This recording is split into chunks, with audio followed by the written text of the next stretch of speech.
Alhamdulillah.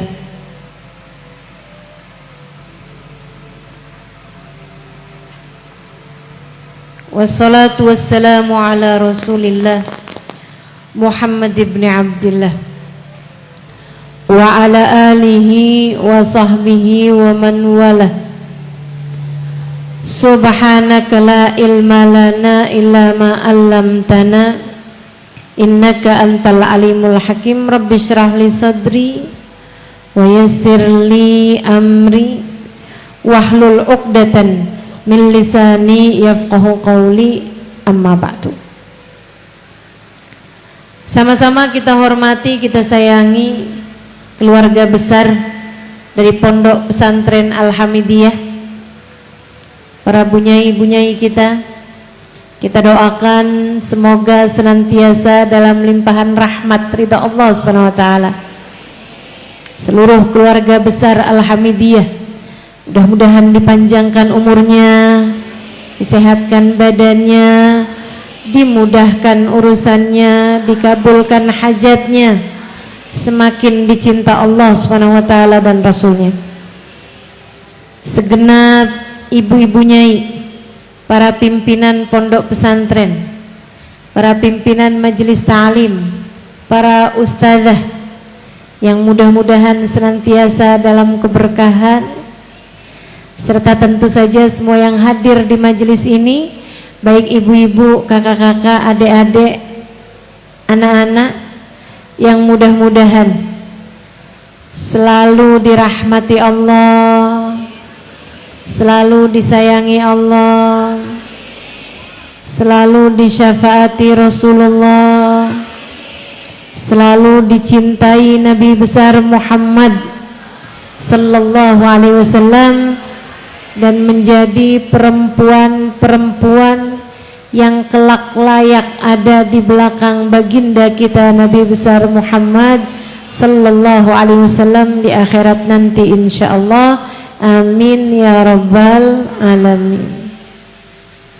Muslimah cerdas mewujudkan generasi yang berkualitas.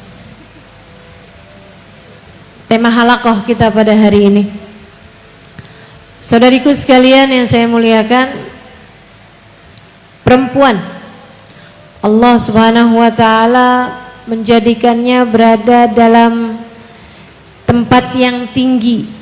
Meskipun sebelumnya di masa jahiliyah perempuan dianggap sebagai setengah barang, Islam memuliakan kita kaum perempuan hingga bahkan disebut oleh Nabi Muhammad, al-mar'atu imadul bilad, idza salahat salahal bilad wa idza fasadat fasadatil bilad. Perempuan adalah tiangnya negara. Perempuannya benar, bagus negaranya. Perempuannya rusak, hancurlah negaranya. Rembang dalam skala yang lebih kecil adalah sebuah negara. Perempuannya rembang benar pula lah rembangnya.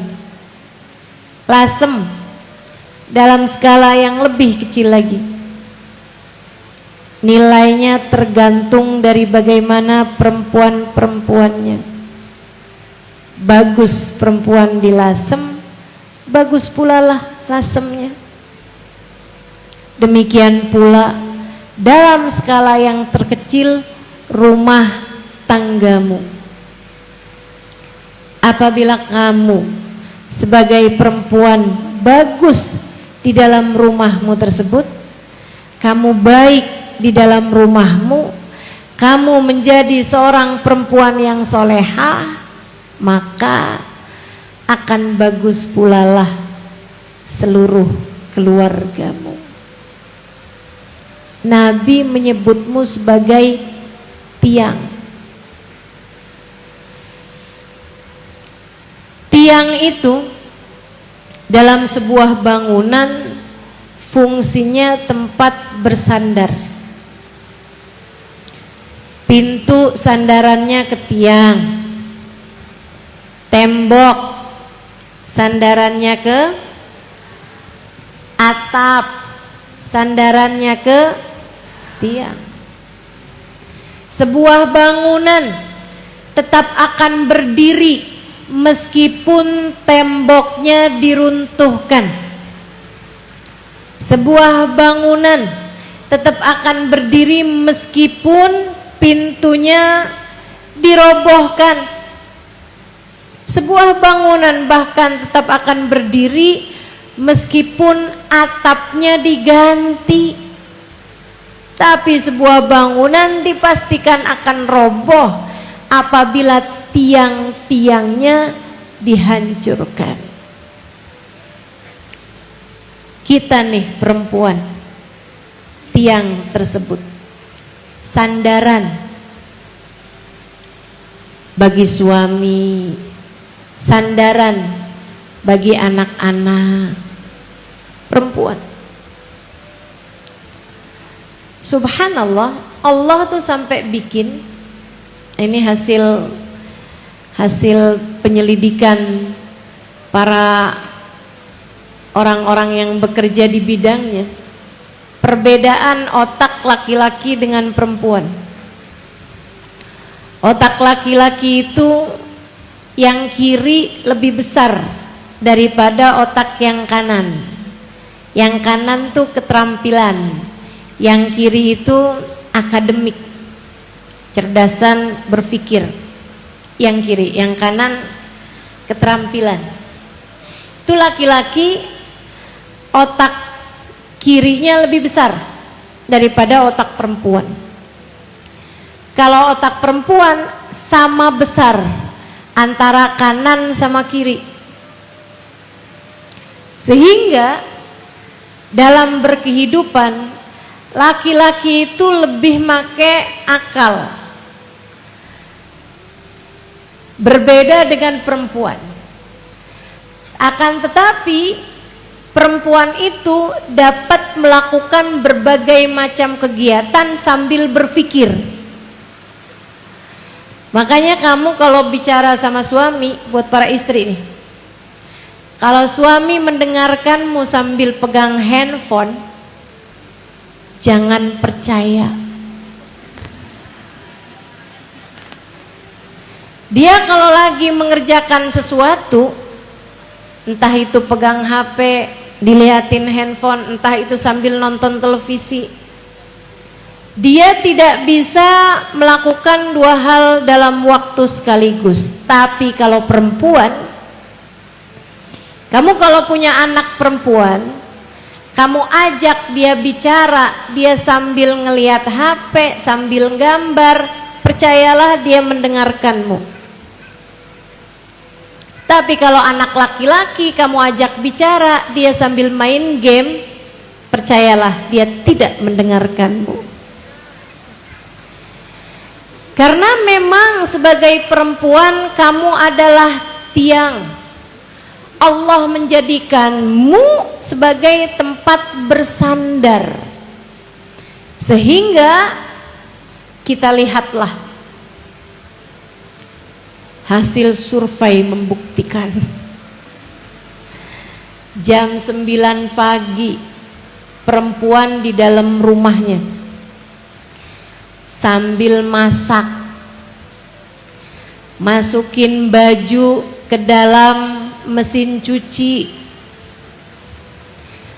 sambil dengerin kajian saya di YouTube katanya tadi, atau di Instagram. Lagi kayak begitu ada telepon bunyi, diangkatnya. Kadang-kadang sambil gendong anak, masak, gendong anak, nyuci, telinganya dengerin kajian, ada telepon bunyi bisa ngangkat. Keren. Perempuan, Allah memang ciptakan kita begitu. Teman-teman saudariku sekalian yang saya muliakan, meskipun Karena itu tadi ya, otaknya seimbang kanan sama kiri, tidak lebih banyak otak kirinya gitu. Perempuan itu banyak nggak pakai otak.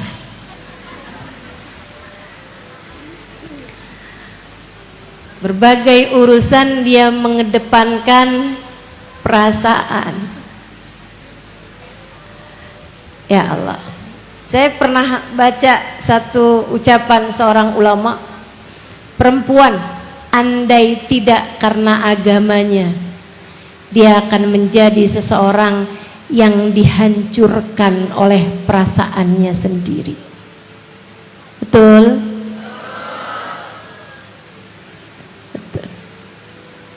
Andai tidak karena agamanya. Makanya sebagai perempuan kita mesti dekat sama agama, mesti dekat sama Allah, mesti dekat sama imam kita, pimpinan kita, baginda kita Nabi besar Muhammad, penunjuk jalan bagi kehidupan kita. Perempuan, tiang. Dan sepanjang yang saya lihat dalam sebuah bangunan rumah, jarang sekali tiang itu harus bagus. Biasanya yang bagus tuh dinding, karpet, horden, gitu kan? Tiang tuh nggak kelihatan. Kita kalau ngelihat sebuah bangunan gitu, mana tiangnya, kita masih mikir, oh ini palingan tiangnya di sini, nggak kelihatan tiangnya. Akan tetapi dalam sebuah bangunan, tiang itu harus yang paling kuat. Nggak ada ceritanya bangunan dari batu bata, tiangnya dari kerupuk misalnya gitu, dari kain misalnya gitu, nggak ada. Pasti harus yang paling kuat. Kalau bangunannya dari batu bata, tiangnya dari besi dan batu, semen, dicor, harus yang paling kuat. Demikian pula dengan kita kaum perempuan, harus yang paling kuat. Kita tuh nggak penting cantik, meskipun bukan berarti tidak merawat wajah, tidak merawat tubuh, itu silakan dirawat. Tapi bukan di situ poinmu, bukan di situ nilaimu, Bu. Bukan berarti kalau kamu tidak cantik, kamu tidak akan kuat. Enggak. Bukan di situ nilaimu. Nilainya perempuan karena dia adalah tiang, ada pada kekuatannya. Perempuan harus kuat. Kuat apanya nih? Kuat badannya, bisa bawa galon sendiri, bisa pindahin kulkas, tempat tidur sendiri gitu. Bukan. Akan tetapi kuatnya perempuan ada pada kekuatan iman, kekuatan sandaran, kekuatan pegangan kepada Zat yang maha kuat, Allah subhanahu wa ta'ala. Sebab semua manusia dicipta lemah, teman-teman. Semua manusia dicipta lemah. Tak ada siapapun yang kuat, tak ada, tidak siapapun Allah jadikan kuat. Gimana mau kuat? Kita bahkan tidak bisa menghalangkan satu rambut kita dari beruban. Kita bahkan tidak dapat menghalangkan satu gigi kita untuk tanggal. Kita semuanya nih umat manusia bahkan terkalahkan dari sebuah virus kecil yang gak kelihatan. 2 tahun bumi diliburkan hanya karena ketidakmampuan manusia menghadapi virus kecil yang disebut COVID. Betapa lemahnya manusia, lemah. semua lemah, nggak ada yang kuat. Nah, terus kalau dibilang kekuatan perempuan tuh kekuatan apanya? Bu, kalau kamu lemah, maka yang bagus sandarannya, biar nggak jatuh. Kalau kamu lemah, maka yang bagus pegangannya, agar tidak tumbang. Berpeganglah, bersandarlah kepada Zat yang Maha Kuat. Jangan andalkan kecerdasanmu, jangan andalkan ilmumu, jangan andalkan hartamu, jangan andalkan jabatanmu, ibadahmu. Kita semuanya lemah, andalkan sajalah Zat yang paling kuat, Allah Subhanahu wa ta'ala. Dengannya kamu kuat, dengannya kamu sanggup melakukan apapun. Tanpanya kita lemah, tanpanya kita miskin, tanpanya kita tak berdaya. Allah yang dekat sama Allah. Bu, yang dekat sama Kak, yang dekat sama Dek, yang dekat sama Allah. Itu satu. Itu satu andalan kita dalam berkehidupan. Terhadap urusan mewujudkan generasi berkualitas, apa yang bisa kita lakukan? Saudariku sekalian yang saya muliakan, semua hanyalah milik Allah Subhanahu wa ta'ala. Karenanya kita berusaha belajar buat jadi hamba seperti yang Allah mau, agar kita diberi apa yang kita mau. Saya sudah tuliskan beberapa hal, syarat-syarat kalau ingin mewujudkan generasi berkualitas.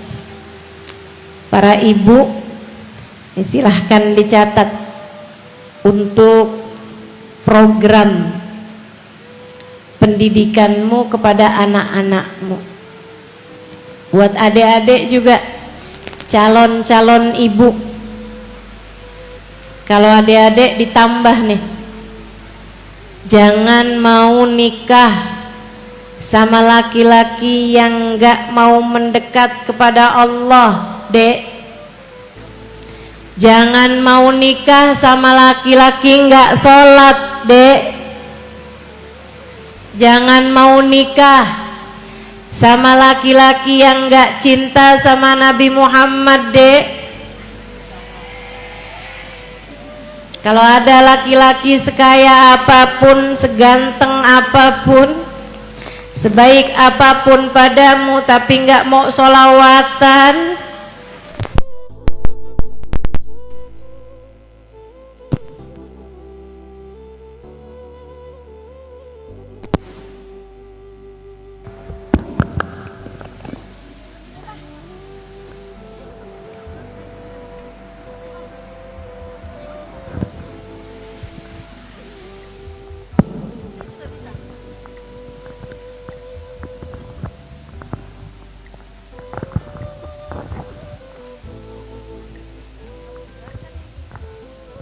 Allah.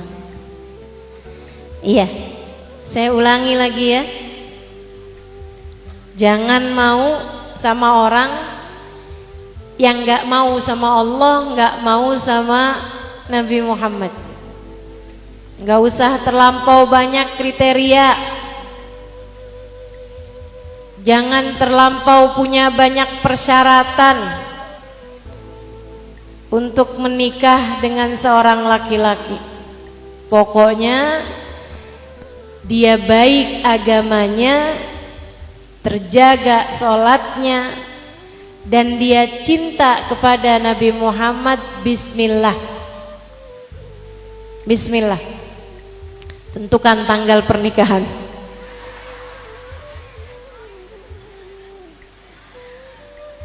Dia memang gak sholat ustazah, tapi dia cinta mati sama saya. Dia bilang dia tak sanggup hidup tanpa saya. Dek, yang diawali dengan tak mampu hidup tanpamu akan berakhir dengan tak sanggup lagi hidup denganmu. Cita-cinta yang begitu tuh namanya cinta mati. Kalau cintanya udah hilang, tinggal matinya. Dah nggak usah percaya sama yang begituan. Kenapa ustazah nggak boleh nikah sama laki-laki yang nggak sholat? Bukan nggak boleh, jangan mau. Allah aja dia tinggalin, apalagi kamu.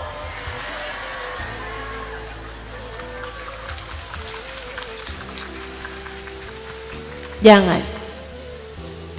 Itu akan membentuk generasi nantinya.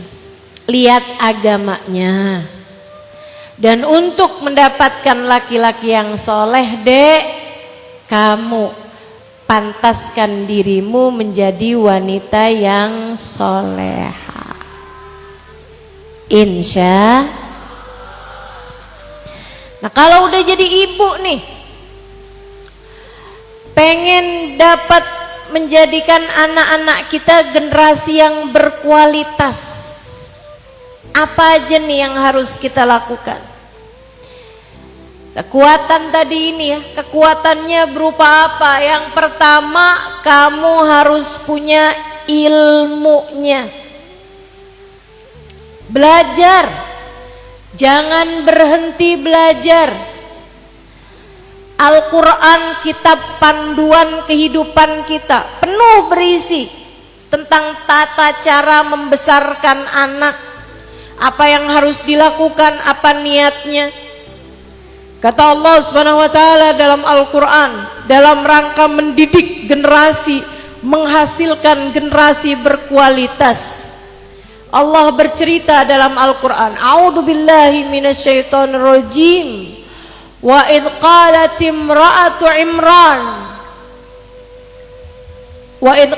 imra'atu Imran Rabbi inni nadartu laka ma fi batni muharraran fataqabbal minni innaka antas samiul alim. Tatkala istrinya Pak Imran berkata, namanya Hanna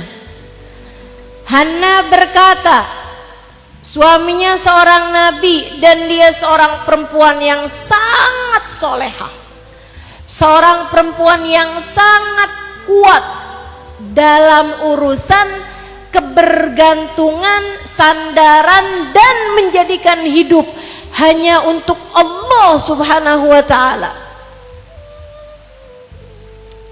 Menjadikan dia mengerti. Dia berkata ketika menyadari dirinya telah hamil, Rabbi inni nadartu laka ma fi batni muharraran fataqabbal minni. Ya Allah, aku nadarkan, aku jadikan kandungan yang ada dalam kandunganku ini, bayi janin dalam kandunganku ini, ya Allah, aku nadarkan, aku jadikan sebagai persembahanku untukmu. Terimalah ia dariku ya Allah, sungguhnya engkau adalah zat yang maha mengetahui lagi maha mendengar. Saudaraku sekalian yang saya muliakan, dia tidak mencari jatah dari dirinya sendiri. Alhamdulillah hamil nih, Mudah-mudahan umurnya panjang, nanti saya kalau tua ada yang ngurusin. Alhamdulillah nih hamil. Nanti anak saya nih jadi anak yang akan saya didik membanggakan orang tuanya. Kamu lagi nyari jatah buat diri kamu sendiri. Urusannya antara kamu sama keinginanmu, antara kamu dengan hawa nafsumu, antara kamu dengan ego dirimu sendiri. Bahkan yang berselubung sekalipun, setan memang luar biasa pinternya, Bu. Ya Allah, saya hamil. Nanti kalau saya meninggal dunia nih, ada yang melanjutkan pesantren saya. Jadinya nama saya nih gak redup, terus-terusan dikenang orang. Kamu lagi nyari apa? Nyari namamu, nyari dirimu, nyari hawa nafsumu untuk dipenuhi dengan anak yang kamu pikir akan segera kamu lahirkan itu. Alhamdulillah nih, saya hamil, saya akan punya anak. Suami saya gak akan kemana-mana kalau sudah ada anak. Biar dia tambah semakin sayang sama saya. Itu juga pemikiran yang sangat salah. Lagian Kak, Mbak, gak gitu juga kok ceritanya. Berapa banyak istri-istri punya anak banyak, suami kalau mau kemana-mana, kemana-mana aja. Betul? Gak gitu. Saudariku sekalian yang saya muliakan, tapi belajar dari perempuan solehah ini, karenanya memang kita tuh mesti belajar, terus belajar dari perempuan-perempuan solehah. Untuk itulah jangan berhenti belajar. Apalagi sekarang nih zamannya smartphone, jangan sampai handphonenya aja yang smart, kitanya enggak. Jangan sampai yang cerdas hanya HP-nya, yang megangnya tetap nggak cerdas juga. Manfaatkan yang ada untuk kita menuntut ilmu. Dengarkan kajian dari para ulama-ulama. Simak pembahasan-pembahasan dari orang-orang yang memang mengerti di bidangnya. Biar kita mengerti caranya menghadapi anak, mengerti caranya menghadapi suami sesuai dengan apa yang sudah Allah Subhanahu wa taala ajarkan dalam Al-Qur'an. Ini Sayyidah Hanna, begitu tahu dirinya hamil, Rabbi inni nadartu laka ma fi batni muharraran. Ya Allah, aku jadikan apa yang ada dalam kandunganku persembahanku untukmu. Untukmu. Dia jadi hambamu ya Allah. Dia akan jadi yang jaga Masjidil Aqsa ya Allah. Aku jadikan. Katanya Hanna tinggalnya di sana di Palestina. Makanya ibu aneh bilang amin, tinggalnya di Lasem. Sayyidah Hanna dulu waktu hamil, dia itu berpikir anaknya akan menjadi hamba Allah Subhanahu wa taala, akan menjadi penjaga Masjidil Aqsa. Fataqabbal minni, ya Allah terimalah dariku. Sayyidah Hanna ketika bicara fataqabbal minni, ya Allah terimalah dariku, bukan asal doa tapi memantaskan diri. Gimana caranya nih biar anak ini pantas diterima sama Allah, biar saya pantas diterima sama Allah sebagai seorang ibu. Caranya gimana? Dia pastikan rezeki yang masuk dalam perutnya hanya rezeki yang halal. Sebab innallaha thayyib la yaqbalu illa thayyiba. Allah itu bagus, tidak akan menerima kecuali yang bagus-bagus. Rezeki yang tidak halal hanya akan membuat seseorang tertolak di sisi Allah Subhanahu wa taala. Sayyidah Hanna memantaskan diri ibadah sepanjang hamil, zikir sepanjang hamil, dia jaga betul-betul waktunya, dirinya jauh dari dosa, akhlaknya dia jaga terus sampai melahirkan. Falamma wada'atha qalat rabbi inni wada'tuha untha wa laysa dzakaru kal untha wa inni sammaituha Maryam wa inni u'idzuha bika wa dzurriyyataha minasyaitonir rajim. Fataqabbalaha rabbuha biqabulin hasan wa ambataha nabatan hasana wa kaffalaha Zakaria kullama dakhala 'alaiha Zakaria al-mihrab wajada 'indaha rizqa qala ya Maryam anna laki hadha qalat huwa min 'indillah innallaha yarzuqu man yasha'u bighairi hisab. Hunalika da'a Zakaria rabbah. Kata Allah, falamma wada'atha, ketika Sayyidah Hanna melahirkan anaknya. Qalat rabbi inni wada'tuha untha, wah ternyata bayinya perempuan. Kaget, gak mau, bukan. Tapi Sayyidah Hanna berpikir bahwa anak yang sudah ia persembahkan untuk Allah lahirnya laki-laki gitu. Karena ia mempersiapkannya untuk menjaga tempat termulia di negeri mereka, yaitu Masjidil Aqsa. Dan tentu saja yang menjaga masjid adalah laki-laki. Perempuan punya keterbatasan, datang bulan. Perempuan punya keterbatasan untuk menjaga masjidnya Allah SWT. Tapi dari sini kita tahu bahwasanya dalam pandangan Allah laki-laki dan perempuan tidak ada bedanya. Dalam pandangan Allah laki-laki perempuan sama-sama mungkin menjadi hamba Allah yang salehah, menjadi ayah min ayatillah, menjadi tanda-tanda kekuasaan Allah, menjadi keajaiban-keajaiban hamba-hambanya Allah, seperti yang akan terjadi kepada Sayyidah Maryam. Walaysa dzakaru kal untha. Bagaimanapun laki-laki tentu tidak sama dengan perempuan. Gak usah ribut-ributin persamaan. Perempuan tidaklah lebih rendah daripada laki-laki, pun laki-laki tidaklah lebih rendah daripada perempuan. Ia hanya berbeda. Berbeda. Ngapain mau disama-samain barang beda? Kenapa mau disama-samain? Persamaan gender lah, apalah. Walaysa dzakaru kal untha.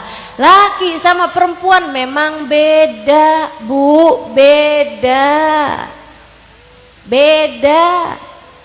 Jangan mau disama-samain.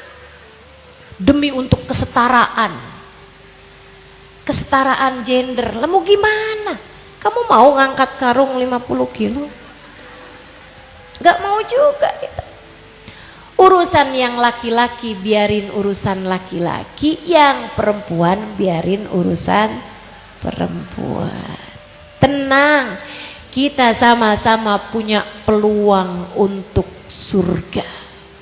Kita sama-sama punya peluang untuk jadi hamba yang tercinta. Kita sama-sama punya peluang untuk menjadi hamba Allah yang mulia. Walaysa dzakaru kal untha, tidak sama antara laki-laki dan perempuan. Wa inni sammaituha Maryam, aku kasih nama anakku dengan nama Maryam. Wa inni u'idzuha bika wa dzurriyyataha minasyaitonir rajim, dan aku lindungkan anakku kepada Allah. Aku serahkan anakku kepada Allah. Aku jadikan anakku, aku titipkan kepada Allah. Semoga Allah menjaga dia dari kejahatan setan yang terkutuk. Tuh Sayyidah Maryam baru lahir, yang dipikirin bukan yang biaya hidup tambah tinggi, biaya sekolah tambah mahal, gimana nasibnya nanti hidup di dunia. Enggak. Sayyidah Maryam sangat mengerti itu, faham. Anakku meski lahir dari rahimku, ia bukan milikku. Anakku meski berada 9 bulan dalam rahimku, aku tidak ikut-ikutan menciptakan matanya, hidungnya, telinganya. Aku tidak ikut-ikutan menentukan garis nasibnya. Aku tidak ikut-ikutan menggambar wajahnya. Maka anakku, meskipun ia lahir dari rahimku, ia hanyalah hambanya Allah. Ia adalah hambanya Allah. Aku akan menyerahkan anakku, kutitipkan kepada pemiliknya. Karenanya, dari sejak lahir, sang anak sudah dititipkan kepada Allah. Ya Allah, lindungilah anakku dari kejahatan setan yang terkutuk. Luar biasa Allah mengajarkan kita caranya menjadi orang tua. Di ayat yang berulang-ulang kita baca. Iya Ustazah, saya sering baca ayat itu, tapi kok saya nggak mikir segitu ya. Karenanya perlu ilmu. Ilmu bisa didapat dengan belajar. Saudaraku sekalian, jangan berhenti ngaji, jangan berhenti belajar terus. Yang jadi anak nih yang belum nikah, belajar deh. Jangan sibuk aja nyari kenalan laki-laki yang ganteng, yang cakep. Ditanya, kamu nyantri udah berapa lama? 7 tahun. Tujuan nyantri biar dapat anak kiai. Lah,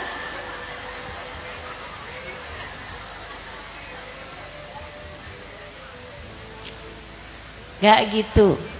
Gak gitu. Kamu mesti punya ilmu. Mesti punya ilmu. Dan saya santri sejati. Tadi dibilang motivator, enggak lah. Saya santri. 12 tahun saya nyantri. Terus belajar. 12 tahun saya tinggal di pondok pesantren. Dan sampai sekarang sesudah 20 tahunan dari saya keluar dari pondok pesantren, saya tetaplah seorang santri bagi guru-guru saya. Santri tidak pernah berhenti belajar. Terus belajar, terus belajar. Terus belajar. Belajar. Yang paling susah tuh belajar apa sih? Kalau saya sih ya, paling susah tuh belajar ngadepin hati saya sendiri. Betul gak? Saya belajar 12 tahun di pesantren, 20 tahun di masa sesudahnya. Tidak ada yang lebih sulit saya hadapi selain rasa hati saya sendiri. Makanya mesti terus diajarin. Biar gak gampang suudzon, biar gak gampang ujub, biar gak gampang sombong. Masya Allah, susahnya luar biasa. Diingetin mahadis, diingetin nama ayat Quran, tetap aja emang bandelnya luar biasa. Kita punya hati dengan hawa nafsunya ini. Tapi beda orang yang terus belajar dengan orang yang tidak mau belajar. Kata Allah, la yastawil ladina ya'lamuna wal ladina la ya'lamun. Enggak sama antara orang yang ngerti berilmu dengan orang yang tidak berilmu.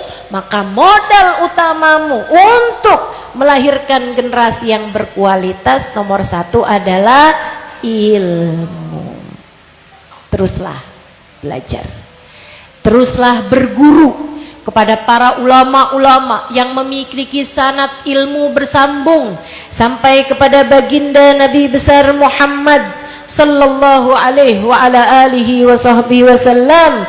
Mudah-mudahan kita doakan para ulama-ulama kita dipanjangkan umurnya, disehatkan badannya, ditambahkan kesabarannya, sehingga dapat terus-terusan mendidik kita insyaallah sebagai umat Nabi mereka, baginda Nabi besar Muhammad sallallahu alaihi wasallam insyaallah. Amin ya rabbal alamin.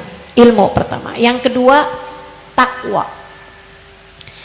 Kamu ingin melahirkan generasi yang berkualitas, anak-anakmu jadi orang-orang yang berkualitas. Kualitas itu adanya pada takwa. Wa khairaz zad takwa. Sebaik-baik bekal dalam kehidupan adalah takwa. Walibasut taqwa dzalika khair. Pakaian ketakwaan itulah yang terbaik untuk kamu kenakan dalam kehidupanmu di atas muka bumi ini. Takwa. Apa itu takwa? Kerjain perintah Allah, jauhi dosa-dosa. Kamu pengen punya anak-anak yang soleh-solehah, kamunya sebagai ibu harus solehah. Itu yang disampaikan oleh ibunda guru kami Hubabah Zahra. Saya punya guru, salah satunya Sayyidil Habib Umar bin Hafid, guru saya. Saya pernah mondok di Sarang. Ini Ning Iing, ketua pondok semasa saya ada di Sarang, di Al Anwar, Sarang Rembang. Sesudah dari Sarang saya ada mondok di Daruz Zahra, Tarim Hadramaut Yaman, dan mengajar juga di sana.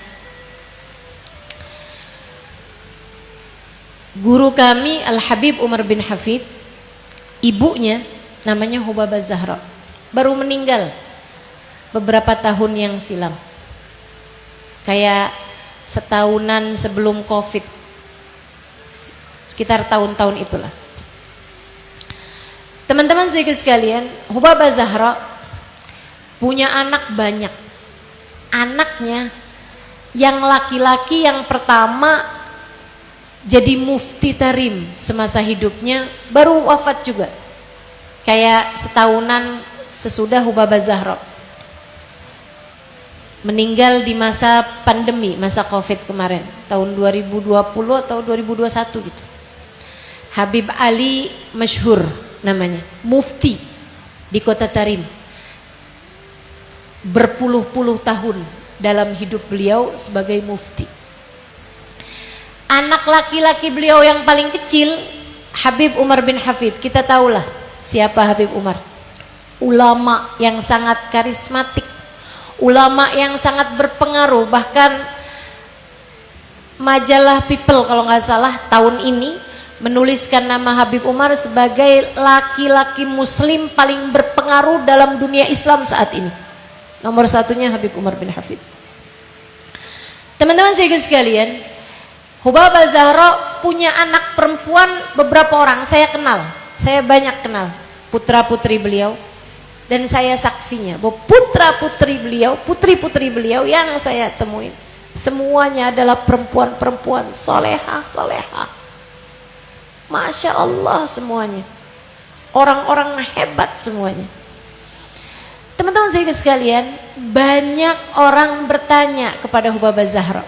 Hubabah Zahra salah satu dari perempuan yang saya menganggapnya juara dalam urusan kesabaran.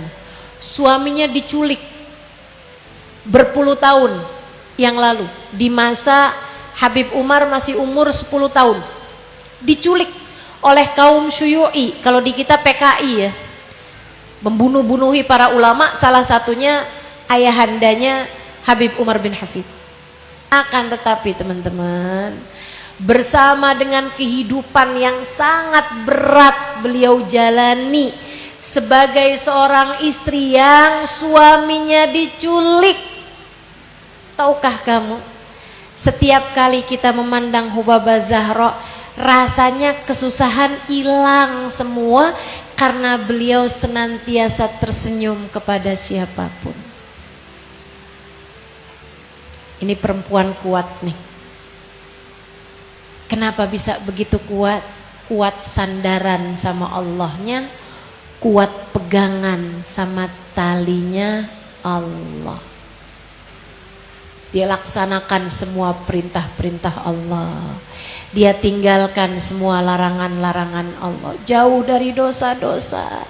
Hidupnya dekat sama Allah Subhanahu wa taala. Ahli ibadah kepada Allah.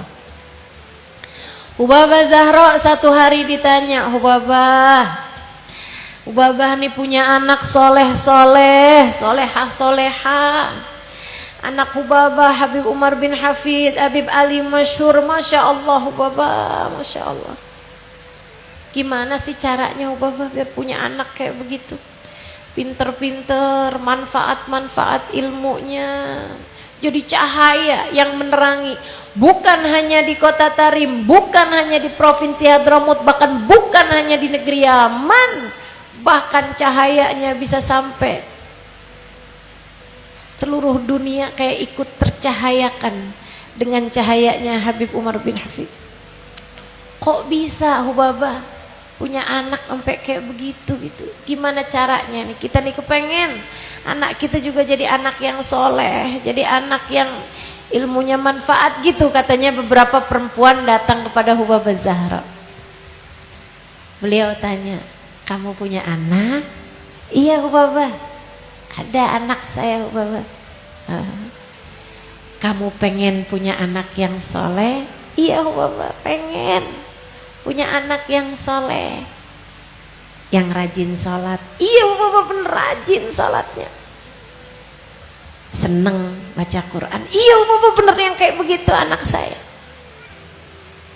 Kamu pengen punya anak baik hatinya? Iya Hubabah, baik hatinya, bermanfaat sama manusia. Kamunya bagaimana?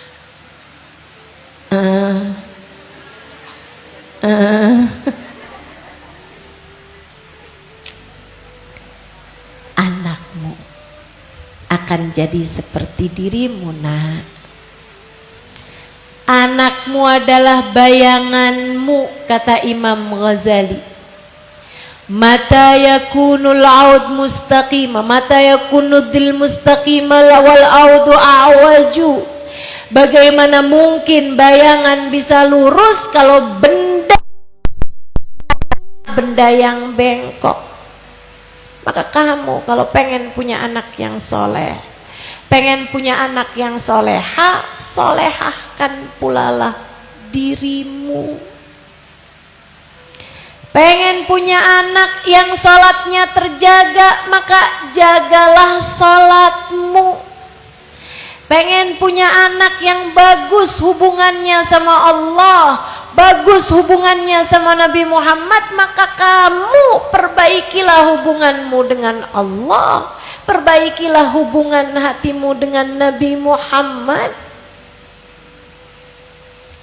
Sebab anak hanya akan menjadi seperti orang tuanya. Solehahkan dirimu, anak-anakmu akan menjadi solehah sepertimu. Itu yang kedua, namanya takwa. Pengen punya anak generasi yang berkualitas, maka tingkatkan pulalah kualitas hidupmu. Yuk belajar, sama-sama bergerak menuju kebaikan. Insya Allah. Hubabah Zahra nih, saya di masa pandemi karena nggak banyak majelis yang ditutup di Jakarta, sehingga saya menulis buku. Di masa pandemi saya selesai 4 buah buku. Ada terjemahin kitab Ayyuhal Walad, Wahai Anakku, karyanya Imam Ghazali. Ada bikin quote-quote bergambar, judulnya Kata Kita. Ada yang ini yang agak panjang, saya menuliskannya, Bidadari Bumi. Dan yang terakhir, pandemi belum kelar juga, akhirnya saya bikin lagi buku, judulnya Assalamualaikum Tarim. 4 buku. Waktu saya menulis Bidadari Bumi, salah satu dari yang saya tuliskan adalah Hubabah Zahra yang sedang saya ceritakan ini, ibunda dari Habib Umar bin Hafid. Tapi saya tidak banyak tahu cerita tentang beliau, selain bahwa saya selalu bahagia setiap kali berjumpa beliau karena senyumnya yang tidak pernah hilang itu. Saudariku sekalian yang saya muliakan, jadi saya kirim surat, bikin email kepada cucu Hubabah Zahra, putrinya guru saya Habib Umar bin Hafid, untuk menuliskan kisahnya Hubabah Zahra yang mereka tahu gitu. Mereka pun menuliskan semacam biografi Hubabah Zahra, lahirnya di mana, usianya berapa ketika meninggal, dan lain sebagainya. Dan juga tentang kisah-kisah yang dituturkan bukan hanya oleh yang saya kirimin surat, yaitu cucunya Habib Umar, akan tetapi anaknya Habib Umar, akan tetapi juga dituliskan oleh bibi-bibinya yang adalah putri-putri dari Hubabah Zahra. Ini salah satu cerita yang diceritakan. Ibu saya nggak pernah tinggal tahajud seumur hidup, dari sebelum menikah, dari masih perawan, dari masih kanak-kanak. Ia bahkan sudah memulai bangun tahajud sebelum balik. Ini tingkat kesolehan yang luar biasa ini. Ya, kita walaupun terlambat bolehlah. Lebih baik terlambat daripada tidak sama sekali. Yuk belajar buat mulai bangun tahajud. Yuk belajar buat istiqomah tahajud. Bagi yang sudah melaksanakannya, mudah-mudahan bisa istiqomah tiap malam insyaallah. Dia bilang Hubabah Zahra nggak pernah tinggal tahajud dari sebelum balik sampai udah balik, sampai udah nikah, nggak pernah tinggal kecuali 1 malam. Ada waktunya 1 malam beliau memang tidur lebih malam, dan juga ada kegiatan yang beliau jalankan sebelumnya, sampai beliau terbangun di saat azan subuh berkumandang.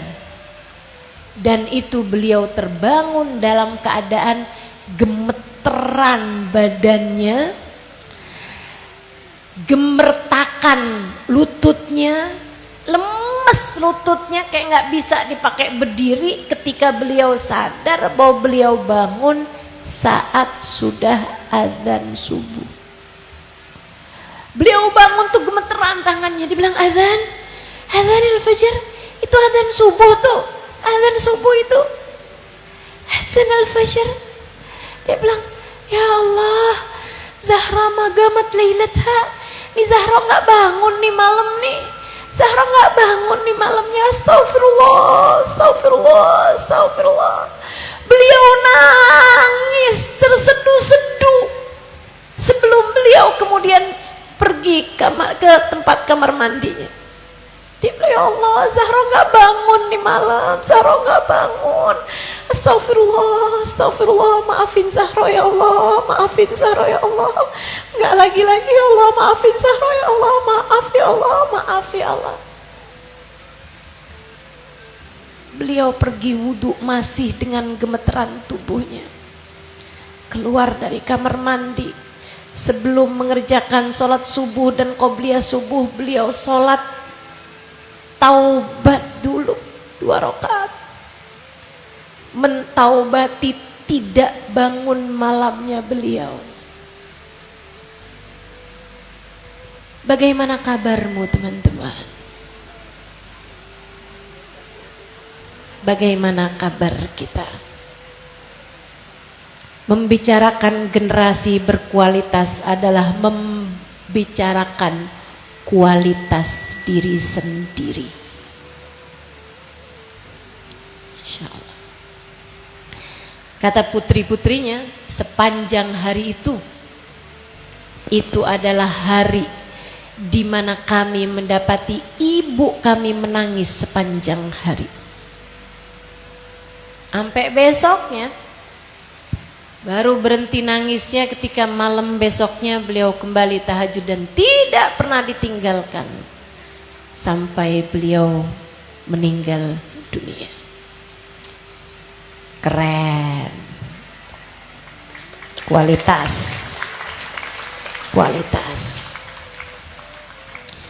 Itu yang kedua tuh. Yang ketiga, kalau kamu ingin melahirkan generasi yang berkualitas, kamu harus menghadapi anak-anakmu dengan penuh kasih sayang. Dalam bahasa Arab, rifq, kata Nabi Muhammad SAW, tidak ada sesuatu dihiasi dengan kelembutan kasih sayang kecuali bakal bagus. Illa wazana wa ma nuzi'a min syai'in illa washana. Arifku ma dukhilat li syai'in illa wazana wa ma nuzi'a min syai'in illa washana. Kelemah lembutan tidaklah dimasukkan kepada apapun kecuali bikin bagus, dan tidaklah dicabut dari apapun kecuali bikin jelek. Jadi istri kalau dikasih kelembutan bagus, jadi suami dikasih kelembutan bagus, jadi anak dikasih kelembutan bagus, jadi anak dicabut kelemah lembutannya jadi jelek. Jadi guru punya kelemah lembutan bagus, begitu nggak punya kelemah lembutan langsung jelek, mau secantik apapun gurunya. Betul? Jadi murid punya kelemah lembutan bagus, begitu kehilangan kelemah lembutannya jadi jelek. Maka para ibu-ibu yang pengen melahirkan anak-anaknya berkualitas, ingin agar anak-anaknya berkualitas, maka hadapi anak-anakmu dengan penuh kelemah lembutan. Sayangi anak-anakmu, jangan pakai kasar. Mana nih ibu-ibu yang suka ngomel mana?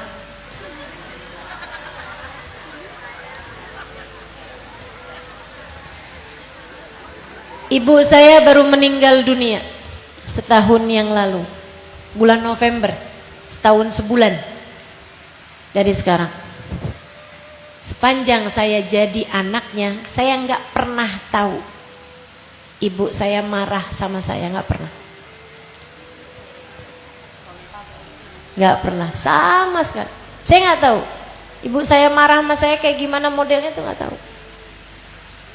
Lembut. Kalau anaknya lagi berantem gitu kan, kemudian namanya anak-anak kan ada masa-masanya beranteman anaknya. Mi, kan yang bener ini ya Mi ya, kan yang bener saya Mi ya. Iya. Dan anak yang satu lagi datang, Mi kan yang bener saya Mi. Iya. Diiyain aja semua mau Mi saya. Gak pernah marah, gak pernah keluar kata-kata yang tidak baik, kasar gitu kepada saya. Bahkan di saat Umi saya meninggal dunia teman-teman, itu ada beberapa orang dari yang kawannya yang sering ada di masjid atau pembantu rumah tangga kami yang tinggal berapa tahun dari sejak